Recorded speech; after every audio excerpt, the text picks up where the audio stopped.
Welcome back to another episode of Showing Up For You. Hey, Jasmine. What's up? We back. We are here. Let me just warn you guys, I am just short of breath. Growing a human has definitely affected how I sound. And if you are listening, I'm like sitting on two pillows, like crisscross applesauce. That posture goes crazy though, okay? I'm trying to survive over here, y'all. But trust me, as uncomfortable as I look, I'm really good. Today we are talking about that approach to serious relationships. So just a reminder, we a few episodes back did a story. We asked Instagram what would be the most awkward but necessary conversation as you were approaching a serious relationship. Yep. And it was either the conversation of past lovers or intimate experiences, or family trauma or drama, you know. And so surprisingly it was 50-50. Like we really thought it would be like one or the other. Yeah. And boy, were we wrong. We were so wrong. But like everybody, it was just really cool to see everybody's opinion. And that was just an intro to this episode, because there's so many more things. Yeah. But those are the top two. We were just like, I don't feel comfortable talking about this. No. But you would want to confront those things as you like go into a serious relationship with that potential significant other. You know what I mean?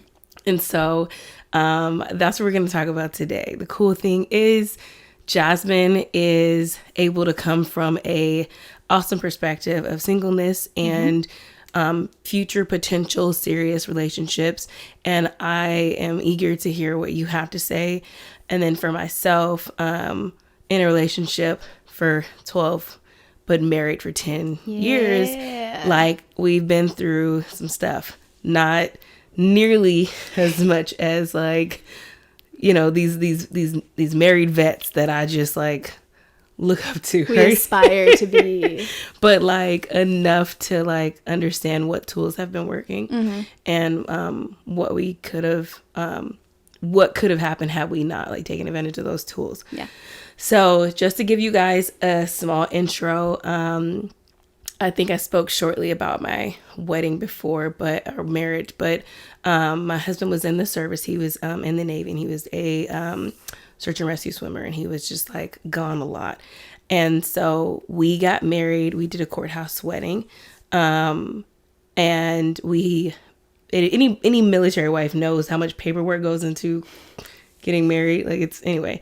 And so before that, though, we weren't living in the same state.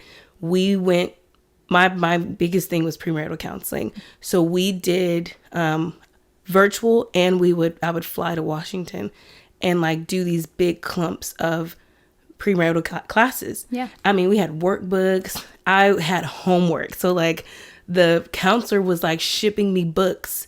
And I was like a senior in college, like, I don't have time like, for this. I got all this reading already to do, and this too? But he was like shipping me books, and he was like, I know you fly out here in the next 2 weeks.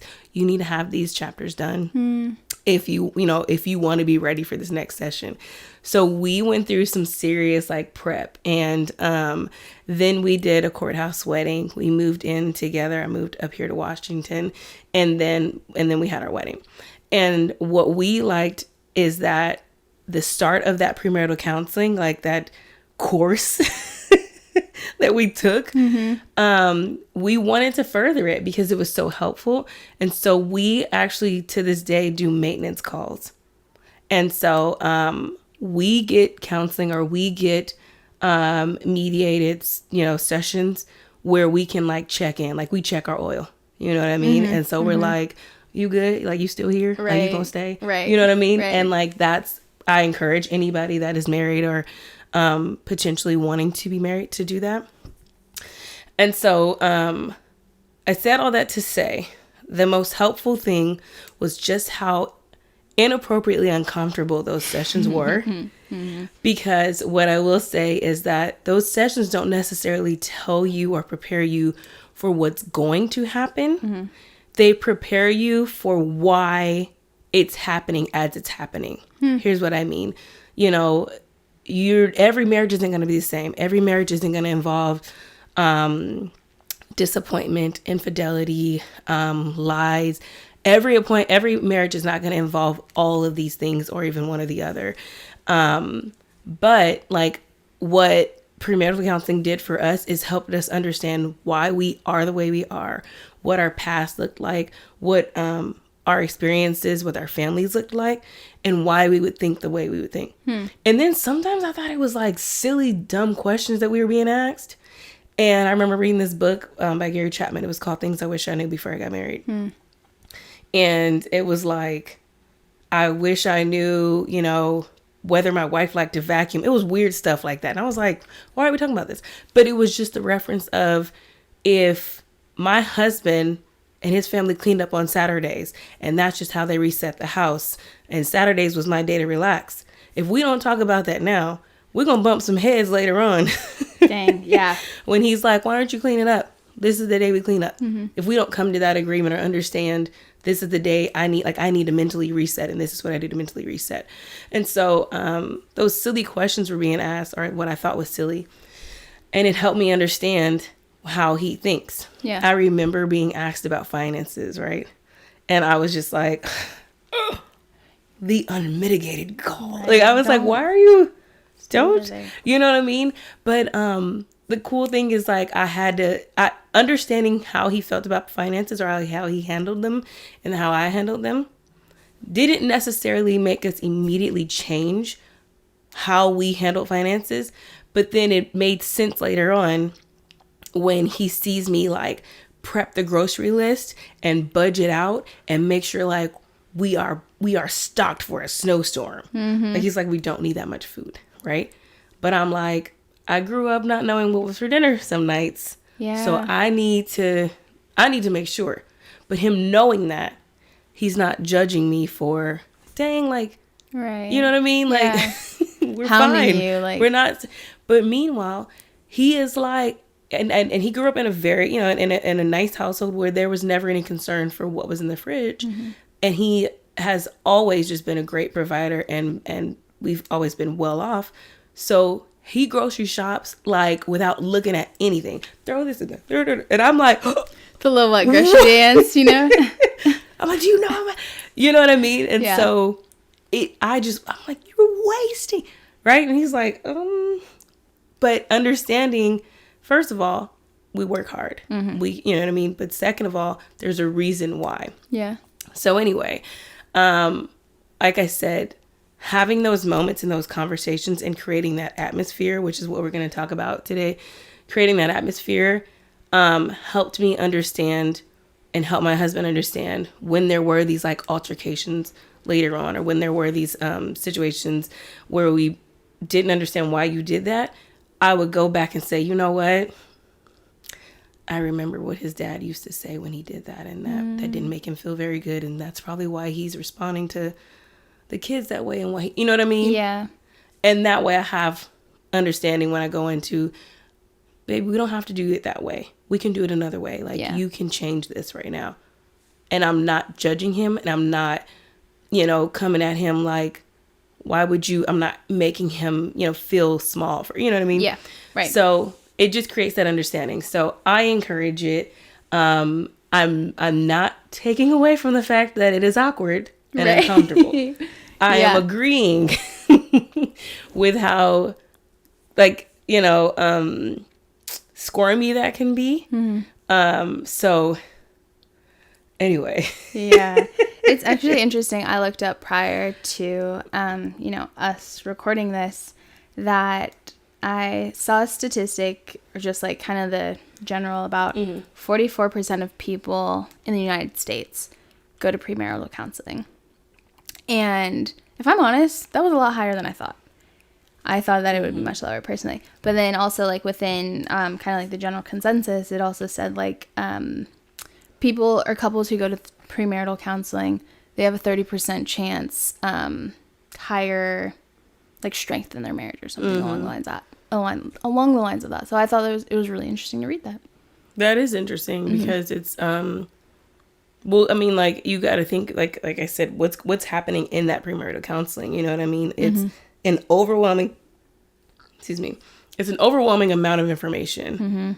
And it's, what's funny is, like I said, it doesn't expose, like, what's going to happen. It just helps you understand why it happened. And if I have that tool, I'm less likely to, like, I'm out of here. Right. You know what I mean? Dip or out. Like, how dare you? You know what I mean? Instead of having this tool of, you did tell me that you struggled with this insecurity when you were younger. So then I want to know from you, what would you consider in the future, like, as you approach a relationship? What would trigger you, or what would make you think this is getting serious? Like, it doesn't have to be like a number of dates or an amount of time, but what shows you he is who I want to take those next steps with? That's a great question. I just want to start by saying, though, that my chest is tight in this episode. So if you see me pause, or if you're watching and you see my hand on my chest, bear with me. We just both gonna have respiratory problems. Like, yes, for different absolutely. reasons. We both got water. We're prepared. I got a green juice. We're solid. But I think that, something I think would lead me to believe, like, it's getting serious, would definitely be the level of interest and investment that person has in my life, and also showing the contribution they want to have in my life. I think that is something that I, kind of how I came to the conclusion of that is that you have people in your life who want to see you succeed, who want to watch your dreams come true, want to push you, in whatever which way. But I think that I don't know, but like when somebody pushes me, but wants to contribute and not pushing me to succeed, I think that's a moment, like if I was dating somebody, I think that's a moment when I would know I'm taking this person seriously. Or Is I it a want sense of to selflessness?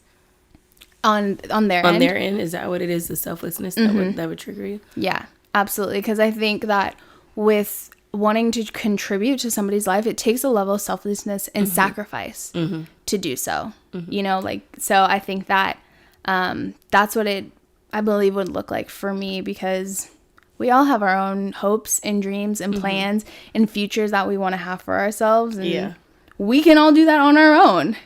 Very well. And especially the day and age that we live in today.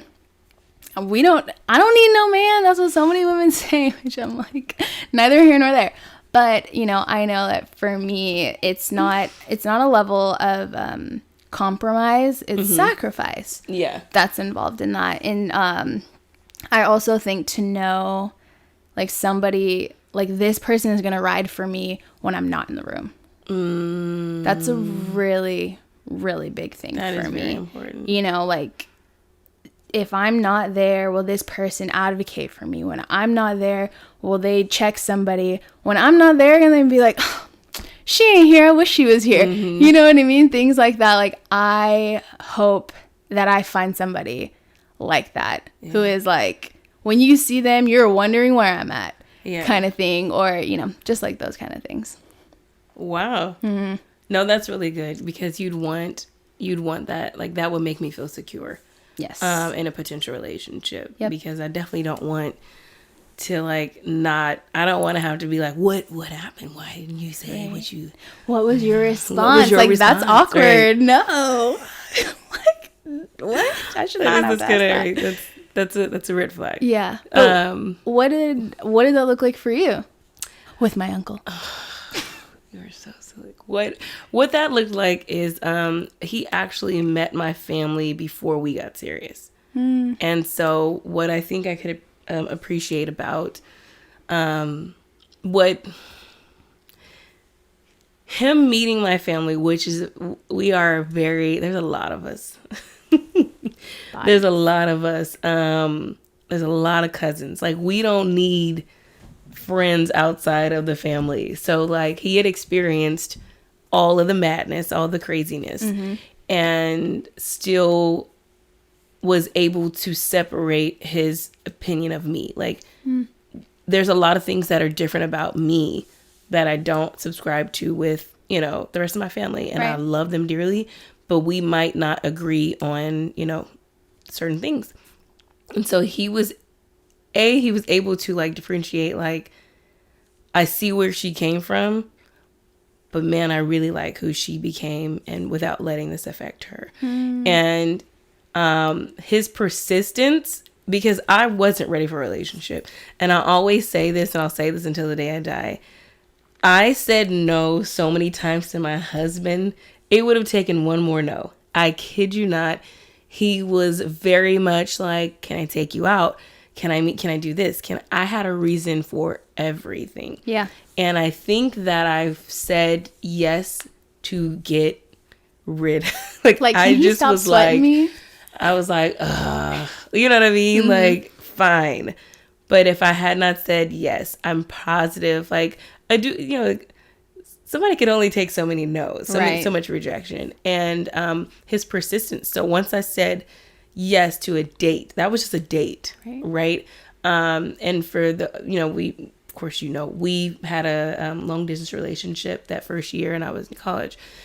My husband, my then, you know, boyfriend or courtship, whatever, he would either fly out to California or fly me up to Washington.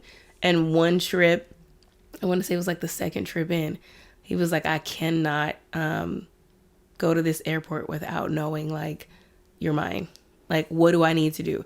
And so it was the dedication and persistence, because somehow he had a connection with God, that he knew something that I didn't know. And he was willing to, and he was willing to, like, not let me get in the way. Yeah.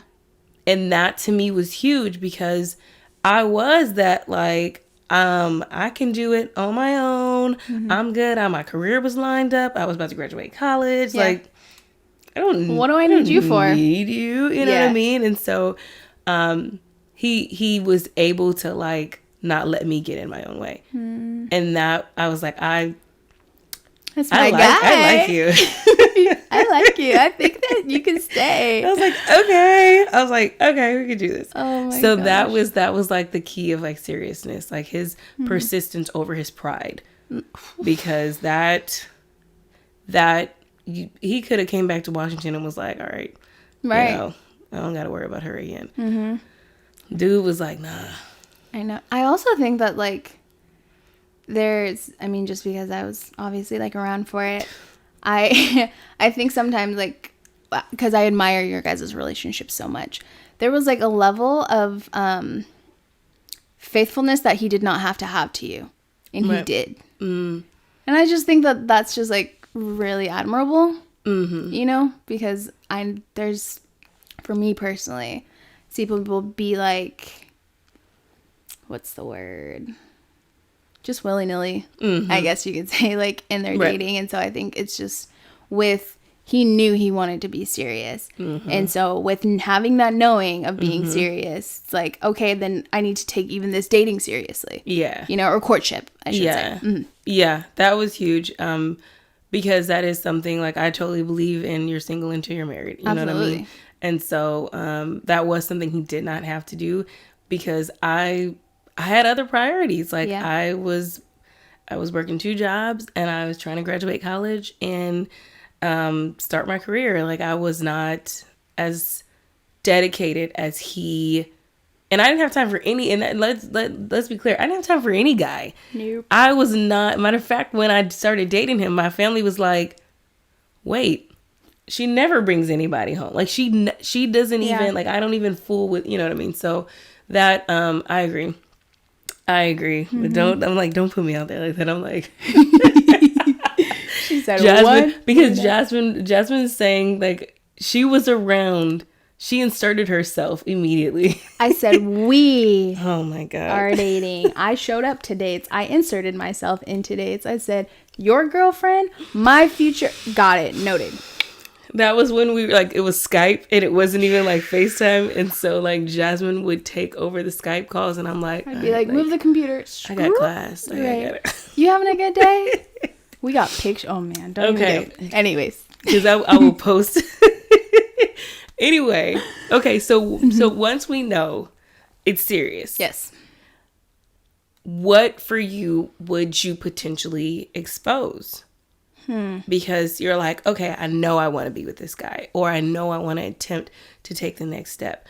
What do you think then is like the necessary, because everything, because your thing is you're not even necessarily like near premarital counseling at that point. Right. You could just be like, hey, I want to create this atmosphere of conversations. What do those topics look like? I think, going off of, we talked about the Instagram poll, that we did, and the 2 awkward but very necessary. Out of the 2, I didn't vote because it was 50-50 and I didn't want to be the tiebreaker. So here's my answer to the vote. My God. But I think first would be the family. Things, drama, trauma, highs, lows, those things. Because the relationship that I have with both sides of my family, I believe it give a lot of insight as to who I am, much more insight than past relationships or intimate partners. Like those things are, with past relationships, a lot of those, things that happen are very telling, right? But I think how I operate in everyday life, how I go about my decision making, how I deal with, certain things in my life or whatever that may be, it's definitely based on my family. And so I also I have high value to be with somebody who puts family as high value. Okay. And so I think I would hope that would open up the conversation on both ends. And that would be reciprocated. I grew up in a separated family. Okay. So it's like, if we're over here doing holidays with each other, we got a whole lot of houses to go to. Yeah. I have a step parent, I have, we go to 3 different houses or, whatever that may be. And so that, helps give insight as to also what I want for my future and a future family, as well. I've shared with you and I share this with my family.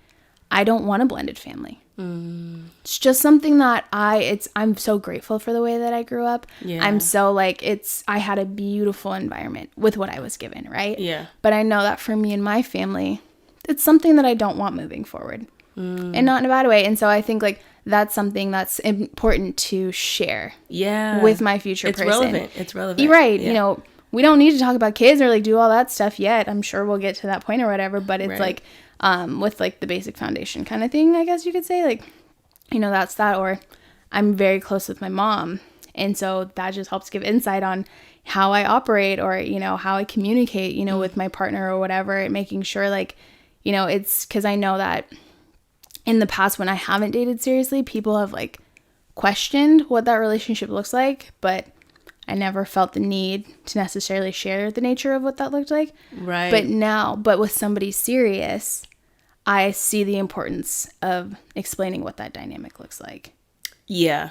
Of why is it that, she does this with her? Why is it that that's the person that she, there's just a lot of things. Could go down the laundry list. But, so, family, I would definitely say family is the first thing. And also I think, what future goals I have in my life, things that I want to accomplish in my life, because if there's things that I want to accomplish and our alignment is not there, how is this going to work? True. You know? And so I think that's probably the second thing that's very important to me, for me to expose. And it is awkward. Sharing your dreams with somebody is uncomfortable. I don't care what anybody says, because I even know sometimes I don't even share things with my friends, and people will be like, why didn't you? And I'm it feels like I'm crawling out of my skin because it's vulnerable. It's something close to my heart. It's something that, I have such high value for. But that, and then, what was my third one? I have a list if you want to feel more uncomfortable. Yes, go. Yes. Let's make this interesting. Yeah. Okay, so we have uncomfortable conversations quite often. So family trauma, trauma and drama. Okay, they both are important. Yeah. Financial habits, personal space preferences, That part. communication styles, past lovers and intimate experiences, career aspirations and expectations, religious respect or differences, parenting goals and fears, and stress points and the best way to handle them. This is only the tip of the iceberg. Do not dare think that that's the entire list. And we don't have time to go over all of them, but those are some that I was like firing off on because they're relevant to at least talk about. And then, you know what I mean? Like, who knows how they're gonna. So Yeah. I just wanted to pretend, give you that information if you wanted Noted. to before I like fire off one. I also added to my list expectations. Okay. See? And that falls along the same lines of that. And we talked a little bit, last episode about expectations, because I was like, how do you enter a relationship with someone and they don't know what you expect from them? Well, yeah. Like what, and every role is not going to look the same. And that's definitely up to you and your partner. So you talking about those expectations, you know what I mean? I remember growing up, my dad loved to cook, you know what I mean? And my mom can, but my dad was like in there chopping up the vegetables, doing home cook, you know what I mean? And I'm like, yes, and so I grew up seeing that. And so it's important for you to, I guess, like you said, communicate those expectations, even going into like career, you know what I mean? I was listening to this podcast and a woman was explaining, just why she and her husband got a divorce. And it's a famous a celebrity relationship, but she pretty much was saying that she's not who she was when they got married. She's not the teenager she was. And although that's who he fell in love with, he didn't necessarily support or expect her to grow up and be the entrepreneur that she now is. And I thought that was such a valid point, because if that's not communicated, what do you want to do? Where do you, if I'm expecting you to be the stay-at-home wife, take care of the kids, be here to, when they get home, be there to make my dinner, whatever that is. If you want to do that, go for it, sis. Yeah. I love this movement of stay-at-home dads. Yeah. If you want to do that, go ahead, if that's your agreement. But the idea that that conversation either not being had or not being honest or being kept then affected their marriage, and now they're separated. And so having that like expectation conversation is very important. Yeah. Would you ever, do you want to stay home with the kids momentarily? And then I want to do A, B, and C. That way, when you see me check them in the daycare the day after their first birthday, we out. Don't be surprised. Yeah. Because I got to go. Yep. Right? But it's those expectations. Another one of these that I thought was actually really, so financial habits, that was huge, and personal space and communication styles. These are things I don't think that we talk about enough. Communication styles doesn't mean that you're a bad communicator. It means that you have to understand what style that is. You know what I mean? You might have somebody that's like, I said what I said, and I'm not going to continue to repeat myself, and I don't want a long, drawn-out conversation. You also have people that want to go around the bend. You know what I mean? You don't know. And then as far as personal space preferences, I had to learn my husband and I digressed differently. After a day, after a long day, he might hop on the video games. I will read a book. I'm not a TV person. Yeah. So he can binge watch in the middle of the week, y'all. I don't know. But he could be a productive person and he could binge watch it. And I'm like, you don't got stuff to do. You know what I mean? You know what I mean? But that's the way he might digress. Yeah. Whereas I'll clean or I'll go running. And he's like, I'll be right here. Right. So there are times when I'm like, there were times I don't feel like you're being productive. And I didn't realize this is how he said that he winds down. This is how he says that he digresses. But I felt like since I'm cleaning or since I'm running, literally running up Cocoa Head, right? I'm doing something. You can Yeah. Ma'am, it doesn't mean that his mind isn't like digressing the same way. Yeah. So talking about those things, and like I said, the host of other things, helped us understand, like, later when there were frustrations of why would you do things that way, or why would we spend money on this and not that, or why would we grocery shop this way? Like, it helped us communicate and understand each other. You know what I mean? When you talked about communication styles, did you both know what your communication style was going into it? Because, and the reason why I ask is, like, thankfully we live in an age where we have access to so much now, so many different resources. I did not know my communication style until I read a book about communication styles, or I read a book called 5 Dysfunctions of a Team.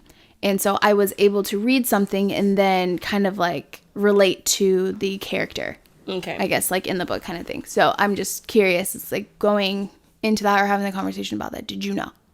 Well, the absence of, I would say, because what we found out in premarital counseling, and I'm very observant.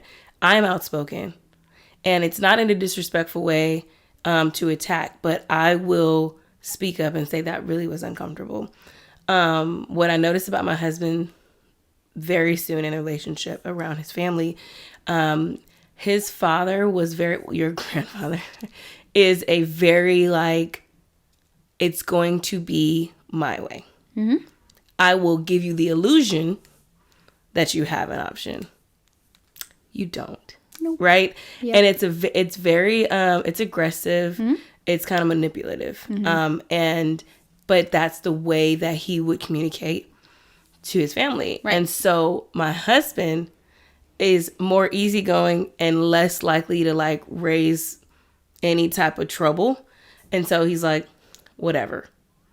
It looks like submission, right? Like, you're able to just tell me what you know, but his thing is like, I'd rather keep the peace than start a riot. Right. And these are the parents he grew up with.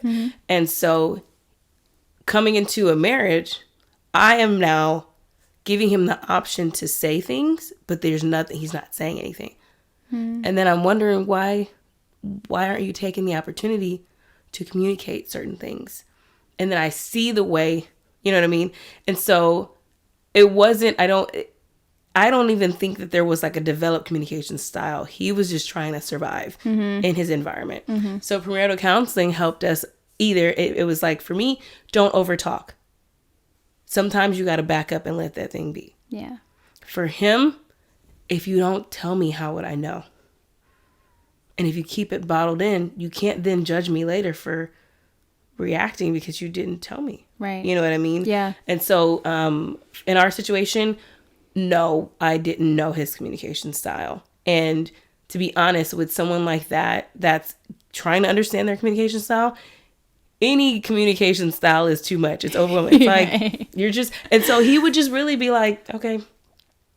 I mean, we had great intellectual conversations, but when it came to decision making, he was like, yep, I'm fine with it. And I was like, you don't have to be, like, it's right. Because it's like casual communication style. Like, our family's communication style is sarcasm. But, like, you know, when it's conflict or it's decision making, it's like there's a whole another, you know, communication style within that too. And that, I know that's something that I have learned, you know, from you guys. So yeah. And so what we now do is we're both, I know when to throttle back, because just because I know how to communicate or because I'm clear about my communication doesn't mean I have to use it all the time. Yeah. We don't have to over communicate because I have things to say. Also, what am I, you know, I had to learn how to give him the opportunity and say the things. So if something came up, I would say, hey, you know, and also this has a lot to do with love languages too, but which is very important. I don't know if you guys are familiar with that, but what happened is, like, if there was an issue and there was confusion and I'm communicating how I feel and why it offended me, and he doesn't have like a detailed answer, I would say, hey, it sounds like you're not interested in telling me how you feel. I want to give you that space to think it through, but I really do need an answer. You You know what I mean? Yeah. And if you feel like you cannot give me an answer, I don't think that it's appropriate to judge me if I get frustrated with this again. And after so many times of that, I'm like, I remember I gave you the opportunity because I really want to know how you would rather that happen. Yeah. So if you feel like you want to just deal with this every time this way, fine. But if you feel like there's a better way, I want you to take this opportunity to tell me how to do it. You know what I mean? Mm-hmm. And that also came with a lot of tools that we use in premarital counseling. You know what I mean? So it was, that took work too. But like I said, premarital counseling doesn't give you the answers. It gives you a way to find the answers. So that it wasn't like year one, we were like, we're great communicators. Mm-hmm. It was like putting these tools into practice to learn communication styles, to like, for me to change certain things I was doing, for me to give him that silence that he needed. Yeah. But then, tell him like, but you have to give me an answer. Yeah. I can't be better for you if I don't have your feedback. So does that make sense? Yes. That is fire. Oh my gosh. It's about finding the answer. The ways to find the answer. Because I know I'm just going to sit here and expose myself. I want a question, so I have an answer, and I need it to be direct, and I just want, let me have one question and it just covers all the bases. Unrealistic. I'm like, so, good luck. Right. Like, marriage, good luck. What? Yeah. Good luck. And it, like I said, it had to, for me, it was seeing his family lifestyle. You know what I mean? I remember the first time I spoke against I remember his dad said something, my father-in-law said something, and it was it was disrespectful. And my husband was like, whatever. Like, the whole house said whatever. They did. The whole house was like, whatever. And I was like, that was rude. Mm-hmm. And he like turned around like, what? And I was like, that was inappropriate. I don't understand why you felt like it was okay to say that to us. That was out of line. You're disrespectful. And he was like, you're disrespectful. You don't talk to him. I said, I am a grown, but it was just the idea that I got a glimpse of what it looked like to speak up. And I was like, oh, this is why my husband would rather not have confrontation than light bulbs. I was like, oh my God, because although I handled it, and that definitely made clear the kind of person I was, but it clicked, like, that's why he would much rather just be like, I don't care. Yeah. He's not being disrespectful to me, but he just has experienced a lifetime of speaking my mind is not healthy for the atmosphere. And I'd rather have peace than to express my feelings and to express, my concerns. Boom. That's good. Atmospheres are so telling. They are. Yeah. Okay. So then now that we know, and you guys, listen, if you guys have additional, trust me, we got topics, but like, if you guys have additional questions or things that maybe you are married and you spoke about or had concerns about when you were, in a serious relationship, or even now that you go over, tell us, because we want to know. Me and my husband, of course, like, we still go through these things where we're like, this is new. How do we like approach this? And, thank God for that atmosphere. But also Jasmine wants to know, because make her more uncomfortable. Facts, literally tight chest people. So then I want to know, like, let's get to the nitty gritty. Why, in fact, are these uncomfortable topics? Oh, Lord. Like, what? I'm fine. Like, I'm exposing everything, right? Yes. But like, for you, what do you think? Why do you think they're so uncomfortable, or considered these like anxious, like? I think that they're uncomfortable. I think it depends on the person, right? Like, why it's uncomfortable for them. I know that for me, the way I took in information about marriage, what things looked like, what a household looked like, or lack thereof. But the one thing that I feel like I took away in all transparency was that a woman should not expose her flaws because she might not be able to find someone. Whoa. Yo. So do with that what you will. But that's crazy. You know, and I think meaning, and it's something that I know I continue to go through. I have a really good friend who, you know, I'll just share stuff with her and she'll be like, have you mentioned that yet? And I'll be like, I'm talking to you. Like, and she'll be like, no, don't talk to me. Talk to the person that you need to be talking to about it. And so, and she's somebody who really, you know, pushes me in that regard, which I'm super grateful for. But it's because I have had this guard up of like, I have to have this perception of the perfect girlfriend, the future perfect wife, the perfect, right, unrealistic. But I think that more women probably go through that than we even want to admit. Like, if I'm honest, I have a lot of girlfriends who are like that. And so I think like that's, you know, a really big thing. And I also think it's really scary to let somebody into those vulnerable spaces with you, because there's actually, I know what scares me the most is I'm scared to look dumb in those spaces. Honestly, I, you know, didn't obvious. How do I say this? I dated somebody in the past and I was belittled in spaces that I was, you know, wanting to open up and have serious conversations. Yeah. And so being in, it went back farther than that. It wasn't just, you know, it was just like built up things over time. But it's like, if I'm thinking that I might be taking somebody serious, I open that door, you make me feel stupid. Why would I ever open any other door? Oh my God. Oh, that would create such an insecurity in me. Right.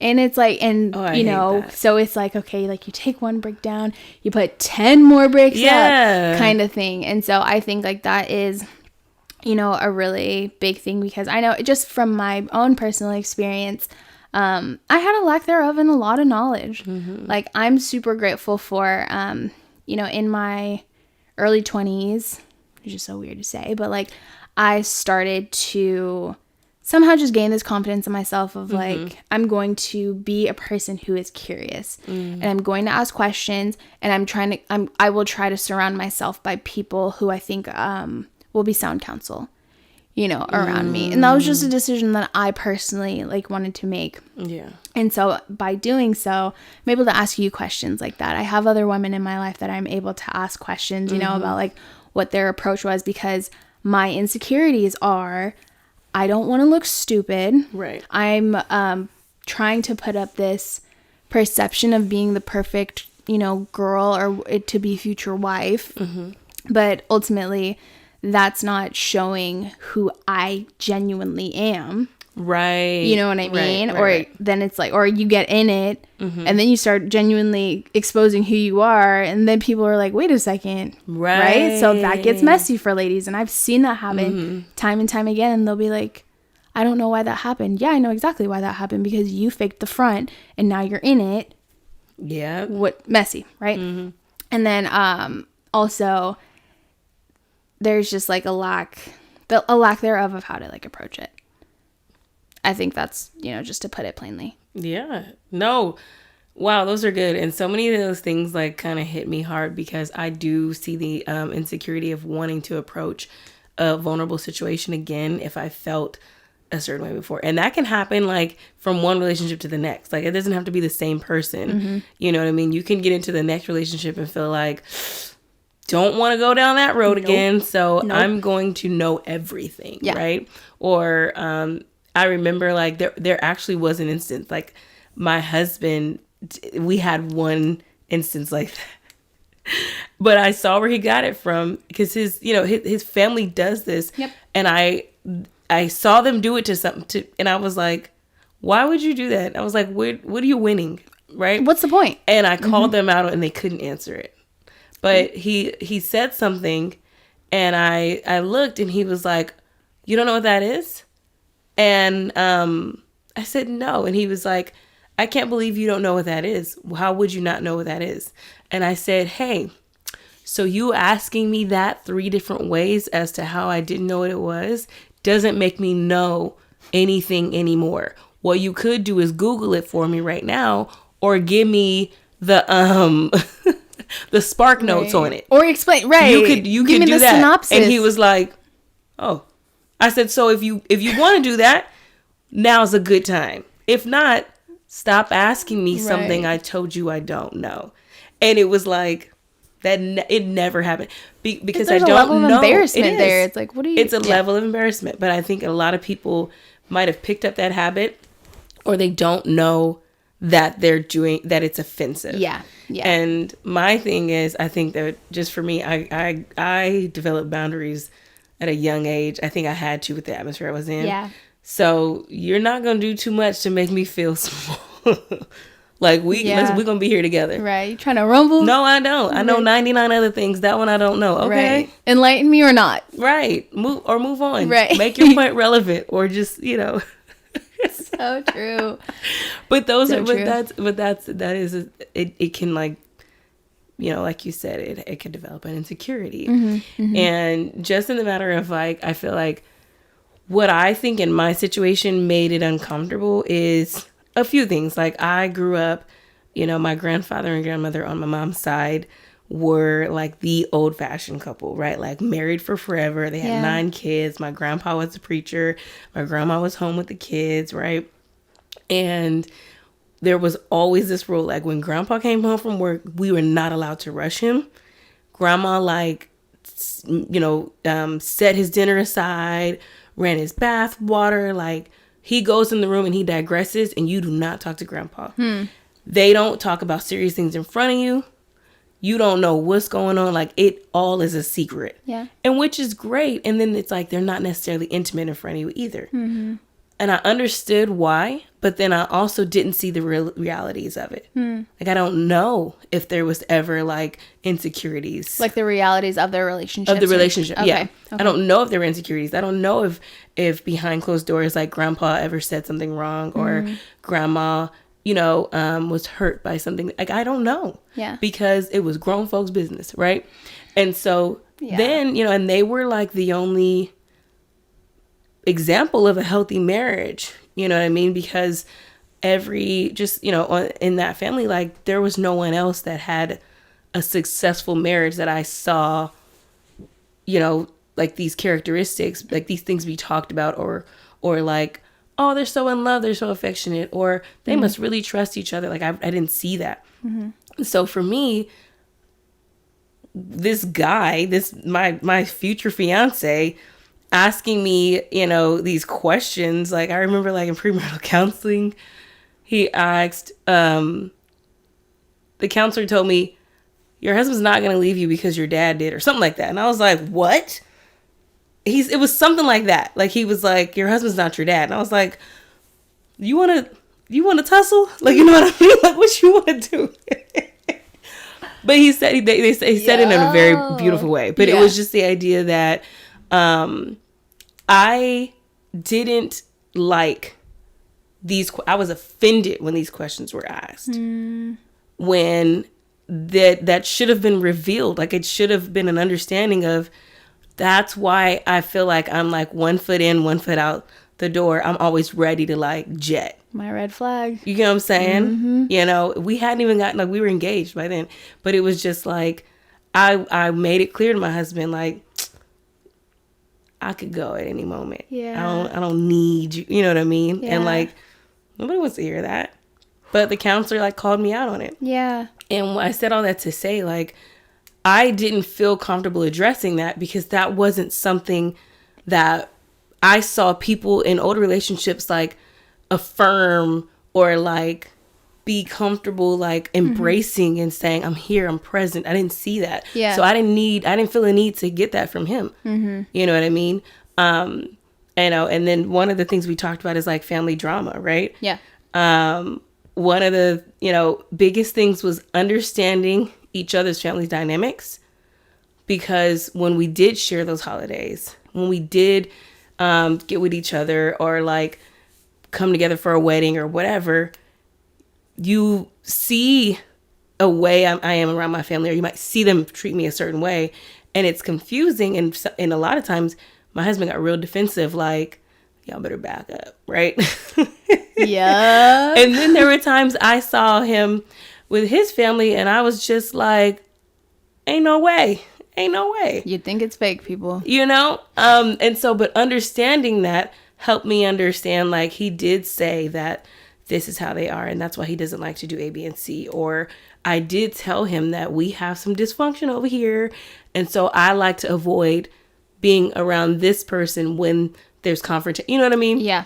And so having those conversations was very new to me. Yeah. Because who was having them with me before? Mm-hmm. I wasn't seeing it addressed. And one of the like cutest things, but like so scary. My husband was on a deployment and they were supposed to be gone for like, it's like 6 to 8 months. And he was gone for almost a year. And so I was like updating him through email with all these pictures and things. And I remember I did something with his parents and I showed him a picture of them holding hands.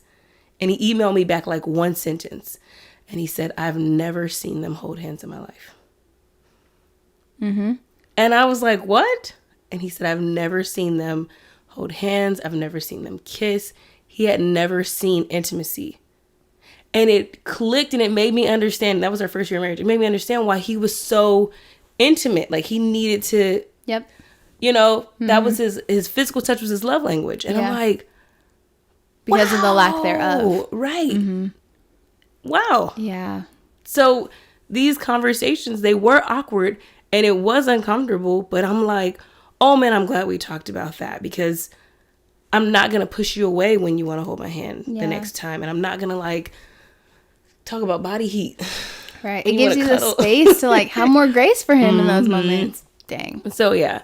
But all in all, we are addressing like, hey, these are uncomfortable. Like these are awkward situations.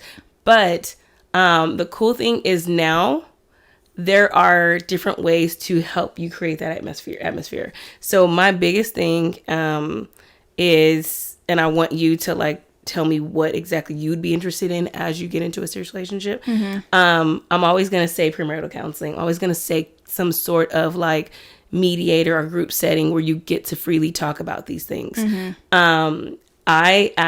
Me and my husband, like I said, we still do maintenance checkups. And we do things like, let me get past the belly. Reach. So these, it's by an author named Ace Metaphor. And it's called Tonight Let's Talk. And it's a card game. And pretty much they ask like questions. And this is like the couples edition. So there's group editions and things like that. Mm-hmm. Pretty much they're conversation starters.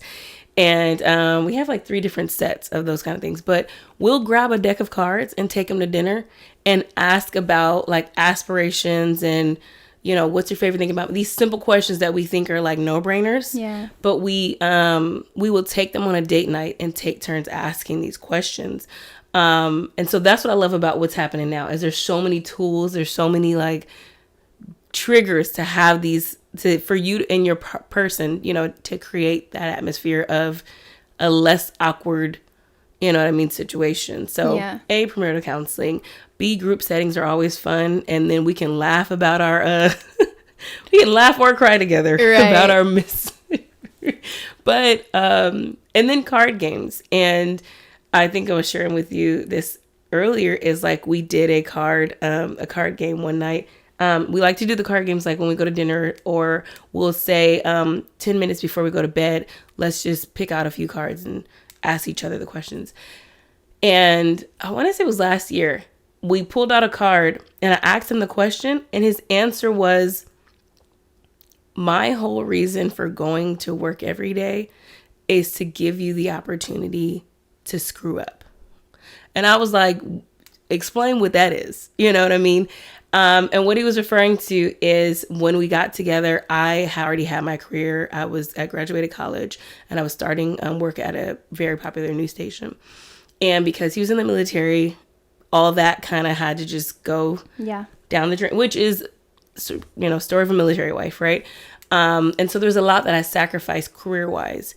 And then having to just fall in line with that, and by my own choice, like that was a compromise I was willing to make. Yeah. My husband saw that over the years, and I didn't know he was really paying attention like that. And so now, after years of me being the stay-at-home mom, I've worked in and out of corporate. I've done the marketing agencies. I've done all kind of stuff. But he's now like, I go to work consistently so that you can venture out and do whatever you want. I have so much faith in you. Yeah. And I know that whatever you do is gonna be successful. So I go to work so that you can like figure it out, spend the money you need to, venture out, fail, succeed, fail again. And him saying that all from a card game, my next thought was like, oh, then I gotta win. Because you're counting on me. Yeah. You're sacrificing for me right now. Yeah. And that's not something we talked about in premarital counseling. That wasn't something that I knew years ago. And so even continuing to have these questions asked or create that atmosphere has been so great for us. You know what I mean? So that awkwardness, trust me, it still happens, but like, I'm telling you guys, it's so worth it. Yeah. So what would you be willing to do to create that atmosphere or to help that come along in a relationship that you know is serious? I can't stop staring at you because y'all are so cute. Yeah, I just can't. Literally, if you're watching this, you can see my face. I'm obsessed with them. So silly. It's just great. What would I want to do? I don't know. I'm just gonna keep it real honest with you. I don't know because I still feel very intimidated, by these conversations, and I think maybe it's just a matter of needing to meet that person who I want to have these conversations Absolutely. with, right? But I think that I do know one game that I actually have played and most people have heard of it is called We're Not Really Strangers. Ooh. And I played like with friends and there's all the other like editions, couples, and I had a good friend gift me like the self-love edition. It was super cute. But in the game We're Not Really Strangers, it asks very deep questions where you're like, I'm gonna need you to stop seeing me like this because this is really exposing. And so I love the idea of that because like also just like competitive spirit, like I want to be quick to answer the questions because it's like those quick answers are usually the most honest ones, right? Absolutely. So definitely that. Also there's this like, it may be more like getting into serious dating. I saw once that it was like a video on something and it was 100 questions to ask like within a date, but during the date you're cooking with somebody. So one person's doing the cooking and the other person is asking the questions and directing them as they cook. So it's creating like a communication thing. It was like, when I saw it, it was like on Cosmopolitan, I don't know, some type of magazine. And I just thought that was really cool because like you're directing somebody and you're doing something interactive with them, but you're also just asking just like small random questions. And then like it was a list of 100 questions and some were lighthearted and some were a little serious that you did not expect. Whoa. Yeah, I'm just trying to cut this lettuce, like just right, exactly. It's like I'm just trying to chop these vegetables. So I thought that was something that's really cool. But I know that like I just am awkward just at times. People are like, you're not, but in my soul I feel like I am I feel like I'm naked in front of a crowded room. Right? Like that's how it feels. But I think that, I hope to continue to be curious about what these conversations look like and how to also approach them or find the best resource that's fitting for me as well. Because I know, at least for me personally, as a single woman, I get caught up in what is the best thing for you or what's convenient for you. Yeah. And then I forget about myself. Oh, wow. Personal thing, but neither here nor there, people. No, I mean, thank you for sharing that. Yeah. So I think that's just like whatever that resource looks like, whatever that, conversation. And you also mentioned earlier, like, I didn't think about, well, I had a question for you. Go for it. Hold, please. Now my chest is tight. My question is, like, what are ways to approach these conversations, which you kind of already answered, but like, what's the most important part of it? You mean creating that space? Well, that is it. Like, it's creating that space. I think you know your person by then. Is like, is it appropriate to have these conversations over an intimate dinner? Is it, like, timing is everything, right? Right. You know, I learned the hard way, like, my husband does not, like, talking to my husband at night before bed about serious things, get out of here. Like, his brain shuts off at a certain time. Yeah. So, like, don't come to him with any concern. Whereas I'm, like, solving world problems at night, right? Let's go, people. So climate like, change. Timing is everything. Yeah. But he can talk to me about, like, you know, anything else. It's just serious things. He's like, don't make me make decisions when, like, my brain is going into shutdown. Yeah. So I think it's like knowing your person, like, where are they most comfortable? You know, don't try to have the serious conversation when they're, like, in the middle of, you know, a game or something. But creating that atmosphere. And so whatever that might look like, whether it's like I said, we play the card game at a restaurant at dinner. Yeah. Or setting aside that time and saying, hey, let's just take 10 minutes to play this game. Or, like, I have this question, and then can you think on it and then just ask, you know, and tell me your answer later. Yeah. You know, without that creating that pressure, because you never know how people, we both just spoke about the insecurity of even asking those. So yeah, it's all about creating that atmosphere depending on that person. Does that make sense? I think one of the most intimidating things in that atmosphere is the one part that we have yet to fully speak on is the past relationships or intimate things that you've been in with people. I know that this is something that my chest is tight again. Oh my God. But, like, you know, what with that, you know, say you're in that atmosphere, right? What is necessary? What is unnecessary? What has that atmosphere looked like? Okay, and we're specifically talking about past intimacies or past lovers, correct? Yes. Okay, I completely believe in, and I'll be transparent, I married my husband, I was a virgin, and he was not. And so I think that there's a such thing as oversharing things, and there's a such thing as too much information. I don't need to know the details. Yeah. It's enough to know that you've had these experiences. I need to know if there are children. I need, you know, right, unfathered children. Yeah. Unfathered children. I need to know if, like, I'm going to run into her at my job. You know what I mean? Yeah. I need to know if we live in the same town as multiple of the partners you've had. Give me the heads up, because I don't want to be caught off guard, right?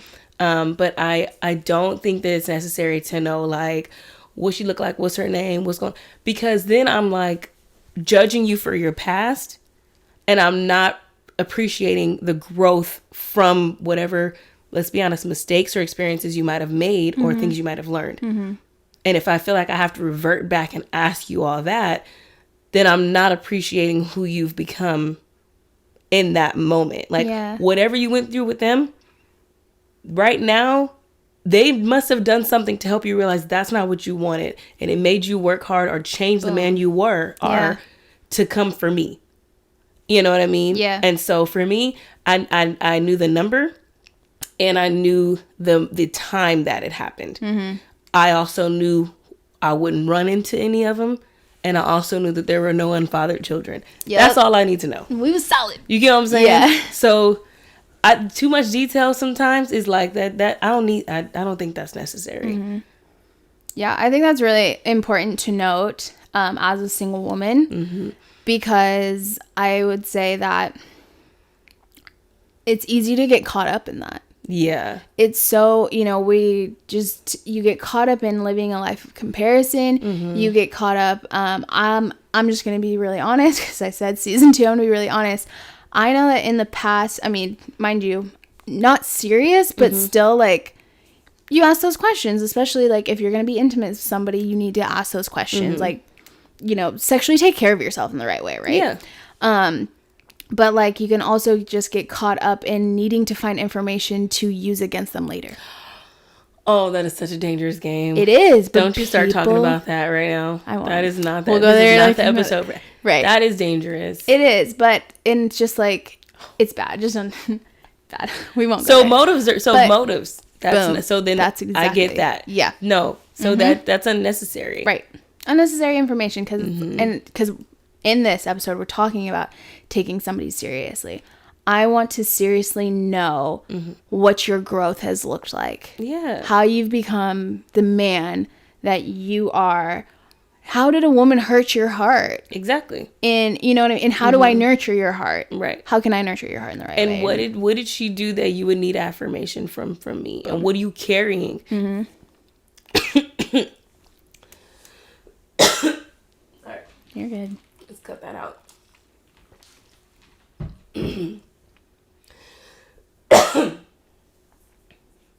And what did she do, like, to need affirmation, for you to need affirmation from me? You know what I mean? Like, what are you carrying that you think I'm going to contribute the same way she did? You know, and I can only appreciate that. Like I said, I had relationships before my husband. I thought I was in love before my husband. And so I devoted myself differently. And when I met him, I was scared. I was like, not again. I'm not doing this again. Yeah. And then there's trust issues, you know what I mean? Right. So him knowing what happened in that, you know, atmosphere, not necessarily he doesn't need to know who, you know, but it was just, he could then affirm me and like, he's like, I'm not them. I'm grown and I don't desire to do that. You know what I mean? So helps him affirm me better. Yeah. Does that make sense? Yes. I think that's also like a thing. Thank you. I'm like, tell me all the details. But I do think that for me, I believe that I would know I take somebody seriously when I do not care about that. Why would you though? As long as you're not bringing any children, diseases, and mess. Just honestly, in general, like don't bring that crazy girl. Nope. Because men and women, like, we're gonna have to understand that whoever you might have been with before, whoever he might have been with before, we here now. What you want to do? What you want to do? Right. I'm present. I'm here. Yeah. You know what I mean? And my effort is what counts. But yeah. Anyway. Are you still uncomfortable? Because I know, like, why did we created this awkward moment? Man. I like this conversation. As uncomfy as it is, I know that, I don't know, I told everybody on this podcast, I'm trying to make you America's favorite auntie. You are, when I tell you I have the biggest fan, like, well, then y'all need to meet my roommates too. I'm telling you, like, I feel so supported. I do enjoy, and I'm so thankful that we get to do this together because we do have that relationship where we can challenge each other, and I love that. Yes. I love it. But this season, like, we are just more eager to be more open and have these conversations that, whether it be about relationships or just things that we might go through with our family, or even, like, you know, there's an episode we have coming up about, like, who we have to be at work, you know what I mean, rather than who we are at home. And so there's so many things, but you guys, we just want to thank you for rocking with us and being so supportive. But yeah, this has been good. I'm so grateful. I'm grateful for you, grateful for all these conversations. I know that if I'm honest, I always leave these episodes with more questions, which is wonderful. And so I hope that if you guys leave with more questions too, like, let us know. Ask to the us, married guys. And to, like, the married women, put me on game, ladies. Into the single ladies, throw them questions, because I will definitely be in her ear, and I will definitely share all the things that she says. And this is my one side note for the single ladies. This is what we're talking about, dating, to be serious or whatever. This is what my auntie always tells me. I'm not going to say when, but she just tells me. She'll say, are you operating as a girlfriend, or are you trying to take on wife duties? And are you single? So take that how you will. I did not know you were going to go here. I was going to go there because I think it's relevant. I never know what she's going to tell you guys I told her. because our conversations are so naked. Truly. But as for my single ladies out there, even if you're dating somebody and you're dating somebody seriously, are you his wife yet? Are you operating as his girlfriend and giving girlfriend privileges, quote unquote? Or are you a single woman? So as you're going into these dating things, that's the game that she gave me, and I'm going to give you. I love you. I love you. You're my girl. God. Yeah. You guys, thank you. We will see you guys next week. Bye. Bye, guys. Weren't expecting that one, huh?